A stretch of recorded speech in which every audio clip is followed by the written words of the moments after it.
Merci beaucoup pour cette invitation et merci pour l'introduction, Lorraine. Donc, moi aujourd'hui, je suis là pour vous parler d'un article donc qu'on a publié conjointement avec Lorraine, Jean-Marc, Agnès et Chloé Salambier, qui portait donc sur la comparaison de deux approches de conception participative et en s'appuyant sur le cas de la conception d'outils d'évaluation de la durabilité des fermes urbaines. Donc voilà, je vous ai mis l'extrait du papier si vous voulez aller y jeter un œil après. Donc c'est un papier qui est paru l'année dernière dans la revue Research in Engineering Design et qui est donc issu du dernier chapitre de ma thèse. Hum, donc, bon, un plan très rapide, assez classique, hein. Je vais commencer par une introduction avec le contexte et la problématique qui est soulevée dans cet article, la méthode qu'on a choisi d'adopter, les différents résultats, et puis ensuite une discussion conclusion. Et puis, on aura évidemment après, j'espère, un long temps pour pouvoir échanger. Donc, tout d'abord, l'introduction. Donc, attendez, excusez-moi, j'ai un petit problème d'affichage. Bon. Donc, je vais vous parler aujourd'hui de l'agriculture urbaine. Alors, l'agriculture urbaine, c'est un secteur qui est en plein essor depuis une dizaine d'années dans les pays du Nord et donc en France, avec l'émergence de tout un tas de projets qui s'inscrivent dans un spectre allant des fermes périurbaines maraîchères jusqu'à de l'intra-urbain situés par exemple au sol, en toiture, etc. Donc on a toute une diversité de projets. Et c'est un secteur qui est loin d'être anecdotique, hein, parce qu'aujourd'hui, on a plus de 4200 sites qui sont recensés en France par l'Observatoire de l'agriculture urbaine et des jardins collectifs, dont une grande partie sont situés en Île-de-France, mais on voit quand même de plus en plus des projets émerger dans d'autres métropoles et dans d'autres villes de France. Nous, dans notre travail, donc, on a décidé de se focaliser sur les formes intra-urbaines et professionnelles d'agriculture. Donc, ça se focalise sur les micro-fermes multi-activités, les fermes en intérieur, et donc on met de côté tout ce qui est ferme périurbaine, jardinage collectif ou initiative individuelle de type incroyable comestible pour celles et ceux qui connaissent. À l'intérieur de ce groupe d'agriculture intra-urbaine professionnelle, on a toute une diversité de projets avec donc des localisations qui vont être variées. Donc on peut retrouver des projets situés en toiture, au sol, en intérieur. On a aussi une diversité de techniques de culture.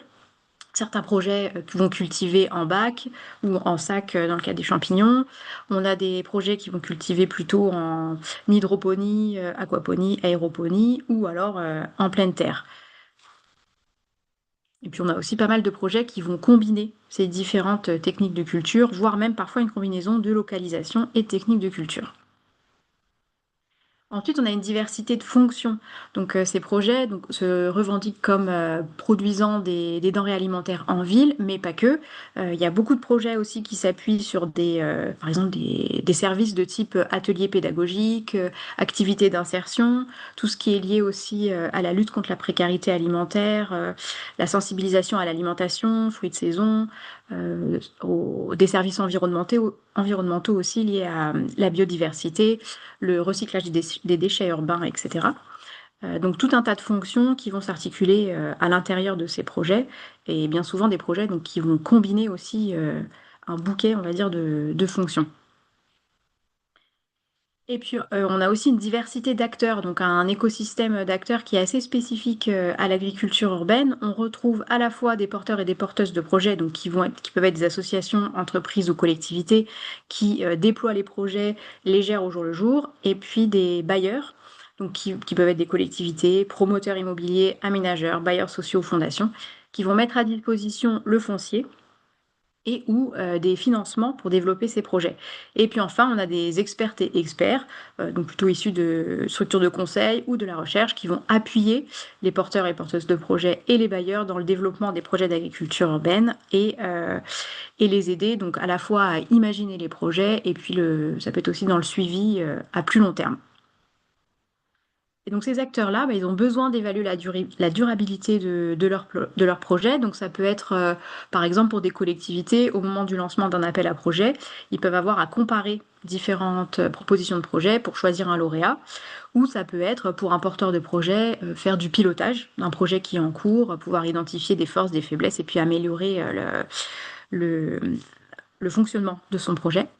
Mais aujourd'hui, il n'existe pas d'outils spécifiquement adaptés à toute cette diversité, à la fois de techniques de culture, de localisation et toutes ces fonctions dont je vous parlais précédemment.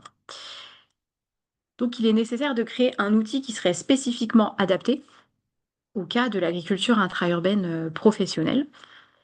Et c'est là-dessus que donc nous nous sommes focalisés en considérant donc on allait se baser dans la littérature des outils d'aide à la décision, les OAD, donc tel que défini.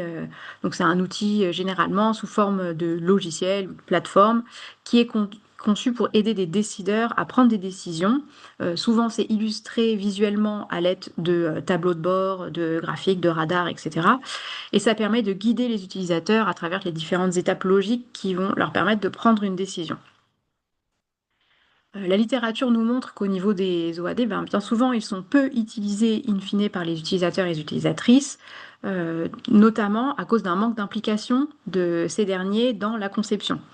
On voit que l'implication des futurs utilisateurs, elle est vraiment essentielle pour concevoir des outils qui vont être en capacité de s'adapter aux utilisations réelles. Mais on voit aussi dans la littérature qu'il y a différentes manières d'impliquer ces acteurs dans la conception qui peuvent aller d'une simple consultation à vraiment la co-construction avec eux de la problématique, de pourquoi est-ce qu'on va utiliser l'outil, comment on va l'utiliser, etc. Et donc nous, la question qu'on s'est posée dans notre article, c'est est-ce que le type de participation des acteurs influence le processus de conception et son résultat? Donc pour répondre à cette question, alors voilà, on a déployé la méthode suivante. On a mis en place deux approches contrastées de conception participative afin de développer donc un outil d'évaluation de la durabilité des fermes urbaines. On a une première approche où on s'est basé sur une méthode de conception qu'on appelle de référence, donc proposée par Lérez et al. En 2015, donc une méthode de conception bien documentée avec un cahier des charges, etc. Et puis une deuxième approche où là, on a plutôt articulé un diagnostic des situations d'usage et des ateliers de conception en se basant sur différentes méthodologies que je vais détailler après. Donc à noter que ces deux approches ont été mises en place successivement. Donc on a d'abord mis en place l'approche numéro 1 et ensuite l'approche numéro 2. Et donc ensuite, on s'est attelé à caractériser et à comparer ces deux approches selon trois perspectives. Donc on a d'abord regardé les processus de conception, ensuite les concepts et les connaissances qui sont générés, et enfin on a comparé les outils d'évaluation qu'on avait obtenus à l'issue de ces deux approches. Donc je vais vous détailler comment est-ce qu'on a fait cette comparaison. Donc on a d'abord étudié donc, les processus en regardant les dimensions qui vont permettre de décrire les régimes de conception. Donc ça, on s'est basé aussi sur une méthodologie proposée par le maçon. On regarde d'abord le raisonnement de conception, donc comment est-ce que les concepteurs ont pensé le processus, est-ce qu'il est guidé par des règles préétablies, un cahier des charges, ou est-ce qu'à l'inverse, on avait envie vraiment de redéfinir l'identité de l'objet à concevoir. On a regardé la logique organisationnelle, donc comment est-ce que nous, les concepteurs, on s'est organisés, qui est-ce qu'on a impliqué, pourquoi, quels ont été leurs apports dans ce processus, quelles implications, quel rôle ils ont joué. Et enfin, la logique de performance, donc la dynamique qu'a suivi le processus. Est-ce qu'on est plutôt allé sur une réutilisation de connaissances qui existaient déjà, ou est-ce qu'à l'inverse, on a cherché à identifier des nouvelles connaissances? Et est-ce qu'on a voulu minimiser les coûts? Voilà. Donc ça, c'est les trois dimensions qu'on allait regarder pour étudier les processus. Ensuite, on est allé regarder les connaissances et les concepts qui ont été générés dans les deux approches. Donc là, on s'est basé sur la théorie CK pour analyser ça. Donc la théorie CK, très rapidement, donc c'est une manière de représenter des processus de conception où on va distinguer l'espace C des concepts et l'espace K des connaissances, en partant du principe donc, que le processus de conception nous permet, par des allers-retours entre l'espace des concepts et l'espace des connaissances, d'avancer dans la conception pour finalement obtenir l'objet conçu. Ça en partant d'un concept initial. Donc là, vous voyez dans l'espace C des concepts, on part d'un concept initial et puis différents ensuite concepts qui s'enchaînent avec des allers-retours avec l'espace des connaissances. Donc on se repose sur cette théorie-là pour analyser nos approches de conception. Et pour les comparer, en fait, là, on se base sur la méthode V2OR, publiée également par le maçon, qui va regarder 4 paramètres. Donc, dans l'espace C, on regarde la variété des concepts. Est-ce qu'on a beaucoup de concepts qui ont été développés? Combien on a d'expansions, de voies qui sont ouvertes dans cet arbre des concepts? On regarde là aussi leur originalité. Est-ce que c'est des concepts qui ont permis une nouvelle définition de l'objet à concevoir? Et est-ce qu'elles ont amené des nouvelles caractéristiques par rapport au design dominant, en termes d'outils d'évaluation des fermes, par exemple? Et dans l'espace des connaissances, comment on a comparé ces connaissances? On est allé regarder leurs valeurs. C'est-à-dire qu'on va regarder si ces connaissances, elles portent vraiment sur les utilisatrices et les utilisateurs de l'outil, sur leurs attentes et leurs besoins vis-à-vis d'un outil d'évaluation. Et puis on est allé regarder la robustesse des connaissances. Donc dans quelle mesure est-ce que les connaissances sont mobilisables dans d'autres contextes que celui dans lequel on a mené notre processus de conception.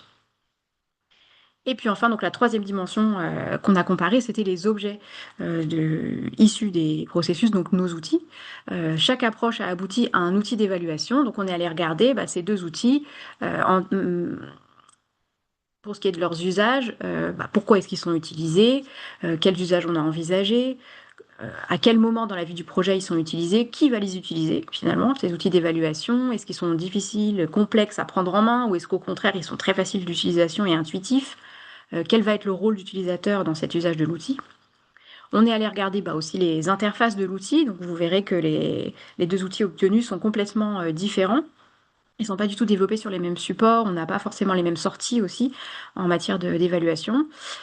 On est allé comparer aussi le contenu des outils, donc voilà, sur quels thèmes, critères et indicateurs de durabilité ils sont basés, et puis la notion de flexibilité par rapport à l'offre de critères et indicateurs qui sont dans les outils, et quelles sont les marges de manœuvre qui sont proposées aux utilisateurs pour adapter l'outil vraiment à leur utilisation réelle et aux situations de travail.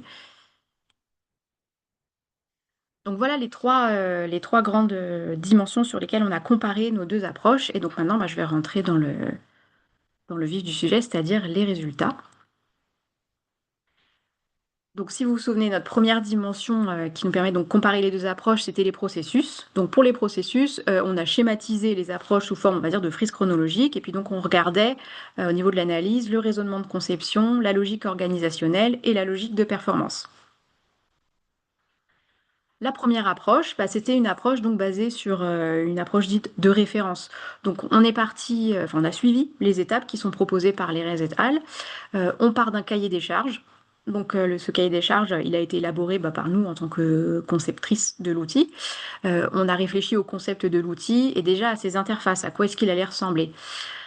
Ensuite, on a monté un atelier avec différents experts en agriculture urbaine, à la fois collectivités, porteurs de projets, et issus de la recherche aussi, pour réfléchir aux objectifs et aux critères de durabilité qu'on allait intégrer dans l'outil. On savait déjà qu'on a plus ou moins à quoi allait ressembler l'outil sous forme de tableur, on savait qu'il allait contenir des objectifs de durabilité et des critères, et on a rassemblé ces experts pour faire des suggestions d'objectifs et de critères. Ensuite, cette liste de critères, elle a été soumise à l'avis d'un plus large panel d'acteurs de l'agriculture urbaine à travers un sondage en ligne. On a publié la liste des critères et puis on a demandé donc à différents contacts, on a eu une trentaine de réponses, de donner un avis sur ces critères pour savoir s'ils étaient peu pertinents, moyennement pertinents, très pertinents, et puis des suggestions aussi d'amélioration. En parallèle du sondage, on a aussi mené des entretiens pour avoir plus d'informations sur la perception qu'avaient les acteurs de l'agriculture urbaine de ces critères avec une douzaine d'acteurs. À l'issue du premier sondage et des entretiens, on a remanié la liste des critères qui ont été reformulés pour mieux coller aux attentes de ces acteurs. Et là, on a refait un sondage pour demander à nouveau l'avis d'un plus large panel d'acteurs du secteur. Et là, on a eu plus de 45 réponses à ce deuxième sondage, ce qui nous a permis de valider, d'entériner la liste de critères de durabilité qu'on allait intégrer à notre outil.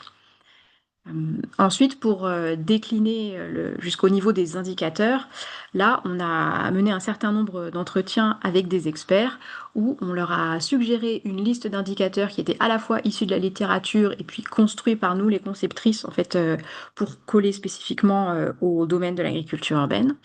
On a validé cette liste d'indicateurs avec les experts et ensuite on a développé l'outil, c'est-à-dire l'interface qui était sous Excel avec les interfaces utilisateurs et les sorties de l'outil. Et on a mené quelques tests après. Donc finalement, en termes de raisonnement de conception, cette première approche, on est vraiment parti d'un cahier des charges initial.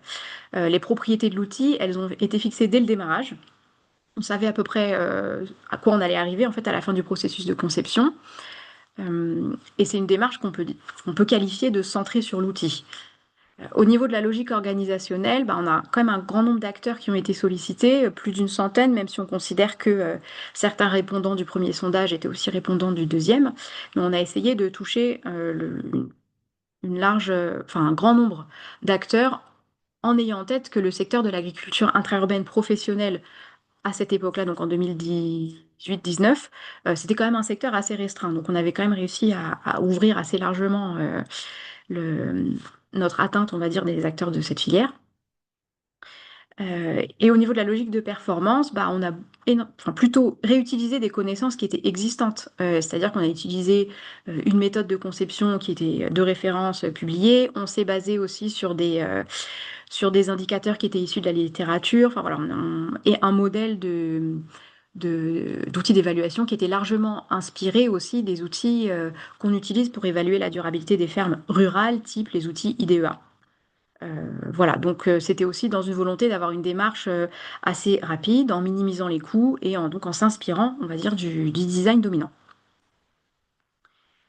Pour la deuxième approche, là on était sur tout autre chose, une approche beaucoup plus longue, parce que là on était sur 1 an et demi, c'était une partie de ma thèse. On a commencé avec un diagnostic des situations d'usage, avec cette question centrale qui était de comprendre pourquoi et comment est-ce que les acteurs ils évaluent. Ça nous permettait de mieux cerner pourquoi en fait est-ce qu'on produisait un outil d'évaluation et comment est-ce qu'il allait être utilisé par les acteurs. Pour ça, on a mené un certain nombre d'entretiens, on a analysé des documents et ça nous a permis de mettre en lumière tout un tas de critères et d'indicateurs qui sont réellement utilisés par les acteurs de l'agriculture urbaine et de mettre aussi en avant différentes situations dans lesquelles ils peuvent être amenés à utiliser un outil d'évaluation. Parce que même si aujourd'hui, enfin à l'époque, on a mené le diagnostic, il n'existait pas d'outil d'évaluation, il y avait des situations qui nécessitaient d'évaluer des projets. Donc il y avait forcément de manière implicite des critères, des indicateurs et des manières d'évaluer la durabilité des fermes urbaines, même s'il n'y avait pas d'outil à proprement parler. À la suite de ce diagnostic, on a mené des ateliers de conception innovante. On s'est basé sur les résultats du diagnostic et avec un petit panel d'acteurs, à la fois bailleurs, porteurs de projets ou experts en agriculture urbaine, on les a fait réfléchir sur l'outil un peu parfait. Qu'est-ce qui pourrait leur permettre de répondre à toutes leurs problématiques de travail, qui aurait toutes les fonctionnalités possibles. Enfin voilà, bon, en suivant les méthodologies d'ateliers de conception innovante. Et puis ensuite, on a développé l'interface de l'outil et enfin la maquette, parce que bon, là sur la frise, je mets 3 mois et demi de développement d'une interface, d'une maquette en fait, parce que finalement le développement, vous verrez, c'est une plateforme web, donc ça a demandé beaucoup plus de temps. Mais en tout cas, la maquette, voilà, a demandé ce temps-là. Et donc, si on reprend donc nos trois manières de comparer ces processus, donc le raisonnement de conception, ici, on n'avait pas de cahier des charges au départ, on s'est vraiment focalisé sur les situations réelles d'évaluation des acteurs pour imaginer les fonctionnalités de l'outil. Donc, c'est vraiment ces situations d'usage qui ont révélé les caractéristiques de l'outil, euh, et on peut dire que c'est une démarche qui était vraiment centrée sur les usages. Au niveau de la logique organisationnelle, on avait moins d'acteurs impliqués que dans la première approche, mais c'est vraiment eux qui ont imaginé à quoi allait ressembler l'outil et à quoi il allait servir. Au niveau de la logique de performance, bah là, clairement, on a créé des nouvelles connaissances parce que grâce au diagnostic, on est vraiment allé chercher les critères et les indicateurs qui sont utilisés par les acteurs enfin, et pas forcément que issu de la littérature. Et puis on a créé vraiment un nouvel outil. Et bon, ça a quand même demandé de mobiliser pas mal de ressources, de temps, parce que c'est une approche qui a duré plus longtemps que la première. Et puis aussi en termes de formation, donc se former à mener des diagnostics de situation d'usage, à mener des ateliers de conception innovante. Voilà, c'est des choses qui demandent aussi de l'investissement en temps et en financement. Donc, pour synthétiser cette premier élément de comparaison entre nos deux approches, bah, on a vu que l'approche numéro 1, c'est vraiment une approche qui est centrée sur l'outil. Elle va être guidée par le cahier des charges. Elle a permis de mobiliser un grand nombre d'acteurs sur la définition du contenu de l'outil, mais la forme de l'outil, elle a été définie dès le début. Et ses usages aussi. L'approche numéro 2, c'est vraiment une approche centrée sur les usages. Là, on a créé et mobilisé des nouvelles connaissances autour des pratiques de d'évaluation pardon, des acteurs. Et ça a nécessité d'impliquer certes moins d'acteurs, mais ça nous a demandé un temps plus long et de mobiliser plus de ressources. Donc maintenant, pour passer à la deuxième partie de notre comparaison, donc là, on s'est intéressé donc aux concepts et aux connaissances qui ont été générés par nos processus de conception. Et donc, comme je vous le disais tout à l'heure, on va les analyser au niveau des concepts sur la variété des concepts et l'originalité, et au niveau des connaissances sur la valeur des connaissances et la robustesse des connaissances. Donc, pour chaque approche, on a représenté le processus de conception sous forme d'un diagramme CK comme schématisé ici.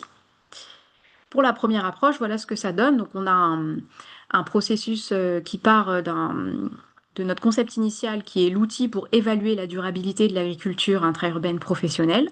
Et puis ensuite, en appliquant notre cahier des charges, on a déroulé petit à petit. Ça va être un outil qui va être basé sur des objectifs qui représentent ce qu'est l'AUP durable. L'atteinte de ces objectifs, elle repose sur un certain nombre de critères répartis en 3 dimensions: agro-environnementale, socio-territoriale, économique. Donc dimensions, j'ai envie de dire, assez classiques en termes d'évaluation de la durabilité. Ces critères, ils sont estimés par des indicateurs qualitatifs qui peuvent être activés ou désactivés. Bon. Et puis, les indicateurs, ils vont être regroupés dans un tableur Excel et agrégés par critères. Donc finalement, le processus, il était assez linéaire, et puis on a mobilisé un certain nombre de connaissances. On s'est beaucoup reposé sur les outils qui sont disponibles pour évaluer la durabilité des fermes rurales, pour s'en inspirer, donc le design dominant, notre cahier des charges de l'outil, la vision des acteurs, c'était surtout à travers l'atelier d'experts, les sondages en ligne, puis les entretiens, et puis enfin, je vous disais tout à l'heure que les indicateurs, on s'est basé sur la littérature et la validation des experts pour les élaborer. Voilà pour la première approche, et vous allez voir tout de suite la différence avec la deuxième approche. Là, quand on représente le processus de conception, on est parti d'un concept initial qui était un outil générique qui permettrait une évaluation sur mesure, avec vraiment, enfin, en gardant vraiment en tête cette histoire de multiples diversités entre les types de projets, les acteurs qui sont impliqués, les fonctionnalités des projets, localisation, technique de culture et les potentielles utilisations de l'outil. Et ça nous a quand même amené à avoir un arbre des concepts beaucoup plus étoffé que dans la première approche. Et on a mobilisé aussi un certain nombre de connaissances, dont pas mal de connaissances qu'on a dû créer pour venir enrichir notre arbre des concepts. Donc, je ne vais pas tout détailler, mais bon, si les détails de cet arbre vous intéressent, n'hésitez pas à aller regarder la thèse, tout y est euh, analysé en détail. Donc ensuite, pour comparer ces deux approches, donc on a vu que l'approche 1, c'était un diagramme qui était plutôt linéaire. On n'a pas forcément beaucoup de concepts qui ont été explorés et peu de partitions expansives. Enfin, voilà, ça reste tout droit, entre guillemets. Donc la variété, elle est assez limitée. Cette approche, elle était basée sur une approche de conception de référence. Il y a peu de caractéristiques de l'outil à la base qui vont différer du design dominant. Donc c'est une originalité qui est plutôt limitée, mais c'était volontaire. À la base, on voulait s'inspirer de ce qui existait déjà. Dans la deuxième approche, là, on a beaucoup plus de concepts dans notre arbre. On voit qu'il y a beaucoup plus de concepts qui ont été explorés. Il y a beaucoup de partitions expansives. C'est plus une forme de grappe qu'une forme de ligne. Donc là, on a une plus grande variabilité. Et on a des nombreuses utilisations et fonctionnalités qui ont été imaginées pour cet outil qui diffèrent du design dominant, donc on a plutôt une forte originalité.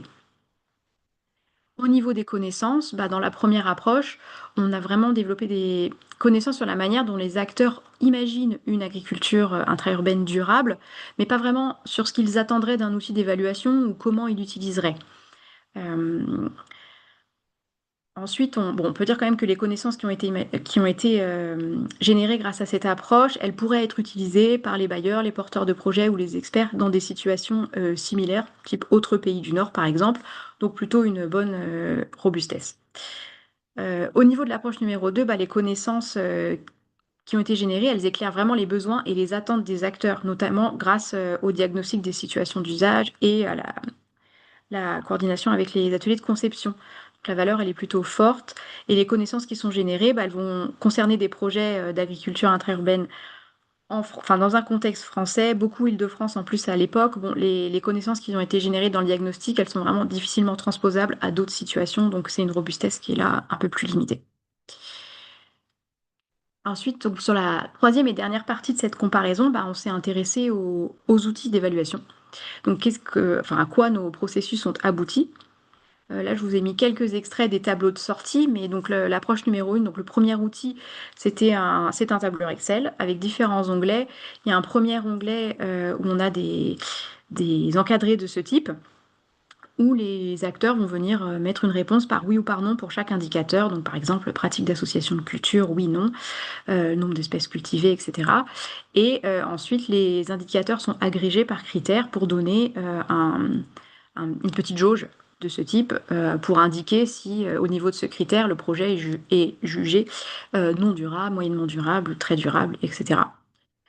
Et donc, enfin, on a un onglet avec un certain nombre de critères où ils sont tous remplis de cette manière-là par des réponses qualitatives. Et à la fin, on a aussi la possibilité d'avoir une vision plus large sur les 3 dimensions. Donc là, on voit chaque critère, en fait. Donc les critères de la dimension agro-environnementale sont ici indiqués par la lettre A. Dimension socio-territoriale, tous les critères qui commencent par B. Dimension économique, tous ceux qui commencent par C.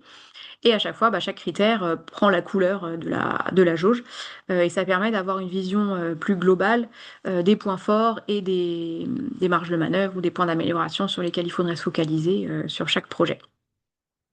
Donc voilà pour le premier outil. Et le deuxième, alors le deuxième outil qui s'appelle Urbana, qu'on est en train de développer, c'est une plateforme d'auto-évaluation à destination donc des porteurs de projets, des bailleurs, etc. Donc qui permet d'accompagner les acteurs dans la conception de leur propre grille d'évaluation. Donc tout repose sur une base de données qui est connectée à cette plateforme et les utilisateurs de la plateforme vont aller sélectionner des indicateurs dans cette base de données pour monter leur propre grille d'évaluation vraiment sur mesure par rapport à leur projet et ensuite rentrer les données de leur projet et obtenir des visualisations de résultats. Donc, bon, j'ai mis des extraits. Alors, je me suis cantonnée, entre guillemets, aux figures qui sont présentes dans l'article, parce que le but du webinaire aujourd'hui, c'était vraiment de vous présenter cet article. Mais depuis un an, on a énormément avancé sur la enfin, le développement web de cette plateforme. Et maintenant, les sorties, les interfaces sont vraiment très chouettes, donc n'hésitez pas, la plateforme est en ligne, urbana avec 2a.fr. Vous pourrez voir des interfaces beaucoup plus sympas que celles que je vous présente là. Mais là, c'est plus pour vous donner une idée du type de sortie qu'on visait avec cette plateforme, donc plutôt sous forme de matrice. On avait la possibilité de comparer des projets entre eux, on avait la possibilité de mettre en parallèle des critères d'évaluation avec les fonctions attendues du projet. Enfin, voilà. Et tout reposait sur une grande base de données de critères et d'indicateurs. On en a plus de 300 aujourd'hui. Donc on voit qu'avec la première approche, bah, l'outil qu'on a obtenu, il avait un usage assez unique dans le sens où il était à destination des porteurs de projets pour évaluer un projet qui était en cours. C'est un outil qui est vraiment simple à prendre en main parce qu'on a juste à rentrer des réponses en oui/non.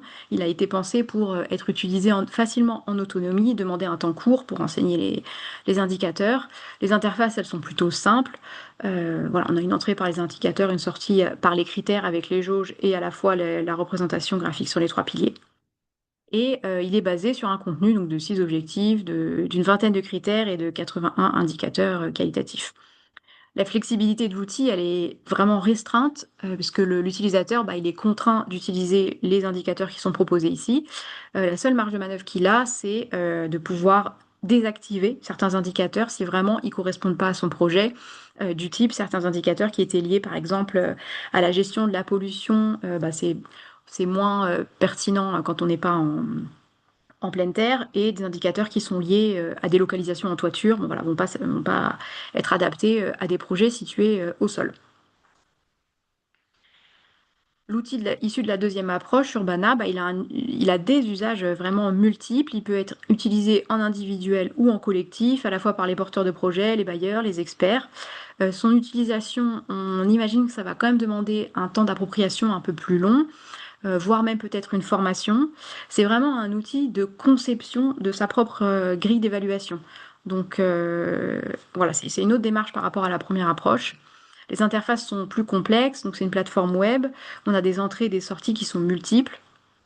Le contenu, c'est vraiment cette base de données, qui est aujourd'hui alimentée par environ 300 indicateurs, mais on a aussi ajouté la possibilité pour les utilisateurs de créer leurs propres critères ou leurs propres indicateurs d'évaluation si jamais ils ne les trouvent pas dans la base de données.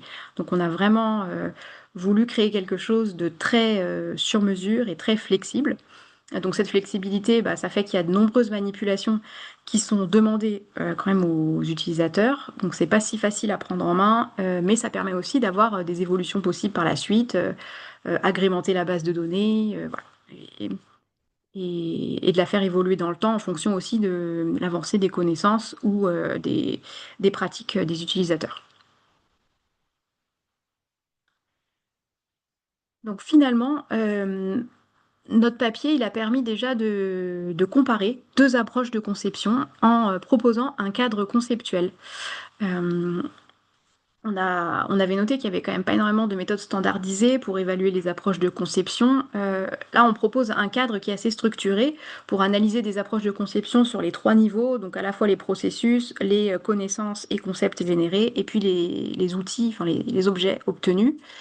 Ce qui pourrait être intéressant après, c'est d'enrichir aussi ce cadre à l'avenir en ajoutant des paramètres de comparaison qui pourraient décrire comment est-ce qu'un processus de conception pas à pas qui prend forme au fur et à mesure que l'outil est utilisé va aussi permettre de faire évoluer ces processus de conception et donc les outils. Ça pourrait être intéressant aussi de prendre en compte des effets à long terme de ces outils et d'aller regarder, enfin de comparer les approches pour voir est-ce que les utilisateurs continuent à s'en servir dans le temps, est-ce qu'ils s'en saisissent, est-ce que vraiment ça les aide dans cette tâche d'évaluer les fermes urbaines, voilà, est-ce qu'ils vont être amenés à vouloir modifier ces outils ou pas. Donc ça, c'est des choses évidemment qu'on n'a pas encore fait, mais qui seraient intéressantes de poursuivre. Au niveau des apports pour la conception participative d'outils d'aide à la décision, bah, cet article bah, confirme que c'est important voilà, d'être précis sur la manière dont les utilisateurs vont être impliqués, parce qu'on a vu qu'on n'avait pas du tout les mêmes manières de les impliquer dans les deux approches. On pouvait avoir au départ un même objectif, concevoir un outil pour évaluer les fermes urbaines, et finalement, selon la manière dont on s'y est pris, on a obtenu des objets totalement différents et on a eu des processus aussi qui ont été totalement différents. La première approche, c'était une participation qu'on pourrait dire sous forme de dynamique de dialogue. Donc les utilisateurs, ils se sont exprimés sur des choses que nous, on a formulées en tant qu'équipe de conception. Donc notre liste, par exemple, de critères, d'objectifs, ou notre liste d'indicateurs. Ou ensuite, enfin, c'est nous qui avons imaginé aussi les interfaces et la maquette de l'outil. Donc on les a plus consultés pour avoir un avis dans cette première approche. Alors que dans la deuxième, on était plutôt à un niveau de co-construction où là, on a vraiment favorisé au maximum l'implication des utilisateurs dès le départ dans la problématique sur pourquoi est-ce qu'ils ont besoin d'un outil, comment est-ce qu'ils vont l'utiliser, comment est-ce qu'ils l'imaginent, quelles fonctions ils voudraient avoir dedans, quelles options. Enfin voilà, tout était permis en termes d'imagination. Et on a essayé au maximum de traduire ça dans un outil palpable. Et donc cette comparaison des deux approches, elle nous permet aussi de mettre en lumière que la combinaison d'un diagnostic des usages avec des ateliers de conception, c'est assez efficace pour aborder des situations d'utilisation qui vont être inconnues et assez variées. Donc ça nous a vraiment permis de réfléchir à comment concevoir quelque chose dans un domaine comme l'agriculture intra-urbaine professionnelle qui était à l'époque assez jeune, où on manquait de référentiels techniques, voilà, où il n'y avait pas forcément enfin, il n'existait pas d'outil au moment où on a voulu concevoir celui-ci. En gardant en tête qu'il y a forcément un effet qui est lié à la succession des approches. Enfin, on a mis en place la première approche et ensuite la deuxième, en étant la même équipe de conception. Donc forcément, nous, on a évolué entre l'approche 1 et l'approche 2. Certains acteurs ont été sollicités dans les deux approches, donc eux aussi ont évolué dans ce pas de temps. Et le secteur, même de manière générale, de l'agriculture urbaine a évolué entre la première et la deuxième approche. Il s'est professionnalisé, encore plus structuré. Donc ça, c'est aussi des éléments qui ont pu influencer aussi les différences de processus de conception et d'outils obtenus à la fin. Finalement, bah, l'approche 1, c'est vraiment une approche qui était centrée sur le contenu de l'outil. On s'est beaucoup inspiré de l'existant. On peut dire que c'était une approche de conception réglée et donc on suggère qu'elle convient finalement mieux aux systèmes qui sont déjà en place. Ça marche bien oui, dans des systèmes peut-être qui sont un peu plus connus, où on a plus de référentiels techniques. La deuxième approche, elle a vraiment donné la priorité aux fonctionnalités de l'outil. Elle a abouti à un outil qui est très flexible, qui va permettre de s'adapter à toute une diversité de scénarios d'utilisation, mais elle nécessite de s'aventurer en terrain inconnu, en quelque sorte. Donc c'est une approche de conception plutôt innovante qui peut être adaptée à des domaines émergents. Et là, c'était vraiment le cas pour l'agriculture intra-urbaine professionnelle, où des connaissances consolidées ne sont pas forcément disponibles. Au niveau de l'implication des utilisateurs dans la conception, bah, finalement, ça dépend vraiment du système qui va être étudié, surtout aussi des ressources auxquelles on a accès et des objectifs qui vont être prédéfinis. Est-ce qu'on a plus envie d'adapter des méthodologies existantes ou de générer des résultats plutôt originaux? Donc il n'y avait vraiment pas de volonté dans notre comparaison aussi de hiérarchiser en disant une approche est meilleure qu'une autre, mais plus d'aller regarder dans quel contexte est-ce qu'on peut plus utiliser l'une ou l'autre, voilà. Et bah, évidemment, une approche hybride, ça serait peut-être aussi une solution. Comment est-ce qu'on pourrait combiner différentes options d'implication des utilisateurs en essayant de trouver un équilibre entre la participation de ces acteurs, notre compréhension de leurs utilisations, et puis forcément bah, une allocation des ressources qui n'est pas illimitée, que ce soit en temps ou en financement. Et donc pour finir, le dernier point qu'on a discuté, c'était vraiment cet équilibre entre flexibilité de l'outil et complexité. L'outil numéro un, il a une flexibilité qui est assez limitée parce que les utilisateurs, ils n'ont pas beaucoup de possibilités pour adapter l'évaluation à leur contexte. C'est vraiment un outil qui est adapté à une situation spécifique, un porteur de projet qui veut évaluer un projet en cours. Et finalement, bah, si on voulait avoir un outil standardisé, ça irait un peu à l'encontre de cette nécessité de l'agriculture intra-urbaine de s'adapter à des contextes d'implantation qui sont très variés. On n'a pas du tout les mêmes projets quand on a affaire à une ferme avec des salariés en insertion qui a pour but surtout de former ces salariés et de proposer par exemple des paniers installés dans un quartier prioritaire de la ville à des ménages en situation de précarité alimentaire et une ferme installée sur le toit d'un collège qui a vocation à développer des ateliers pédagogiques avec les enseignants. Donc c'était très difficile d'imaginer un seul outil qui serait pertinent pour évaluer une telle diversité de projets. Donc on a dû faire des choix pour l'outil numéro un et restreindre sa diversité d'usage. Et en même temps, ça nous a permis d'avoir un outil assez facile à prendre en main. Et ça, c'est un avantage majeur parce qu'on voit dans la littérature que la facilité d'utilisation, c'est un facteur vraiment important pour l'adoption et l'utilisation des outils d'aide à la décision. Donc ça, c'était un point fort de l'outil numéro un. L'outil numéro 2, lui, il est fortement flexible parce que l'utilisateur, il va concevoir sa propre grille d'évaluation sur mesure. A priori, ça peut s'adapter à tout un tas de contextes, mais ça implique que l'utilisateur est très impliqué dans la démarche. Ça lui demande beaucoup de temps d'utiliser la plateforme. Ça demande de l'énergie aussi de pouvoir faire ses choix. Nous, on s'est bien rendu compte pendant les tests de la plateforme Urbana que, au démarrage, les utilisateurs sont très motivés, ils vont choisir tout un tas de critères et d'indicateurs, et puis après, ils se retrouvent devant une grille avec 70 indicateurs, et ils se disent, oula, comment je vais remplir tout ça? Donc voilà, ça demande du temps de pouvoir mettre en place cette grille, souvent beaucoup de discussions entre les différents acteurs qui sont impliqués, et ça ajoute de la complexité à cette évaluation, donc ça peut être un frein à l'adoption de la plateforme aussi, ça on en a conscience. Et il y a aussi la question de la légitimité de l'évaluation. Bah, le deuxième outil, c'est un outil d'auto-évaluation. Donc en fait, les acteurs choisissent leurs critères et leurs indicateurs et remplissent eux-mêmes après les données de leur projet. Est-ce que ça enlève pas, ou en tout cas ça fragilise pas la crédibilité scientifique de l'outil? Parce que souvent on s'attend à ce que les critères et les indicateurs soient sélectionnés par des experts dans le domaine pour ensuite être renseignés par les utilisateurs, mais bon, là en tout cas, ce sont les utilisateurs de la plateforme qui choisissent tout ça. Donc, ça reste aussi une question qui est légitime de se poser. Donc finalement, pour nous, bah, le gros défi, c'était vraiment d'essayer de trouver cet équilibre entre flexibilité de l'outil et complexité d'utilisation. Ça fait écho à pas mal d'études qui suggèrent de déployer des propositions d'OAD assez uniques, adaptées à des situations bien précises, et que c'est ça qui permettrait de relever les défis de la durabilité, en fait, c'est-à-dire de vraiment s'adapter, d'être sur mesure aux situations d'usage. Ça nécessite de s'éloigner des solutions qui sont assez standardisées au profit de solutions qui vont être élaborées avec les acteurs en lien avec leur situation de travail réelle. Voilà. Et ben merci beaucoup pour votre attention. J'ai pas du tout fait attention au timing. J'espère que ça a été. Et puis avec plaisir pour avoir vos questions.